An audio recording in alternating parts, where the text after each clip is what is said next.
Mardin Büyükşehir Belediyesi uzun yıllardır halkın sandıktan ortaya koyduğu demokratik irade yerine kayyum politikalarıyla yönetilmektedir. Bu anlayış yalnızca seçme ve seçilme hakkının gaspı anlamına gelmemekte, aynı zamanda yerel demokrasiyi zayıflatan, kent yönetiminde şeffaflığı ortadan kaldıran ve halkın ihtiyaçlarını geri plana iten bir yönetim pratiğini de beraberinde getirmektedir. Aradan geçen yıllara rağmen kentimizin birçok mahallesinde yurttaşlarımızın en temel ihtiyaçlarından biri olan ve temiz, düzenli suya erişimde ciddi sorunlar yaşanmaktadır. Mardin'de binlerce yurttaşımız günlerdir temel bir insanı hakkı olan suya erişim konusunda büyük bir kriz yaşamaktadır.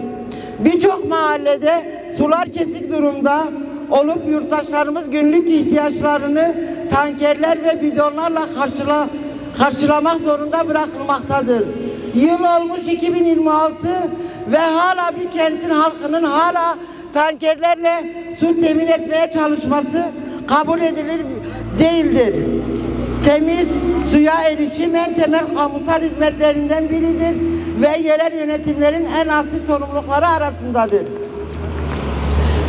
Su kesintileri yalnızca günlük yaşamı zorlaştırmamakta, hastalar, yaşlılar, çocuklar, kadınlar ve engelliler başta olmak üzere toplumun her kesimini doğrudan etkilemektedir. Evlerde temel hijyen koşulları sağlanamaz hale gelmiş, esnaf ve işletmeler faaliyetlerini sürdürmekte zorlanır duruma gelmiştir. Bu tablo, kayyum yönetiminin kent yönetiminde halkın ihtiyaçlarını önceleyen bir anlayıştan uzak olduğunu açıkça göstermektedir. Öte yandan belediye bütçesinin kullanımı, kamu kaynaklarının hangi önceliklere göre harcandığı ve kente ait taşınmazların tasarrufuna ilişkin ciddi soru işaretleri bulunmaktadır. Mardin halkına ait olan kamusal varlıkların toplum yararı gözetilmeden elden çıkarılmasının kabul edilemez olduğunu bir kez daha vurguluyoruz.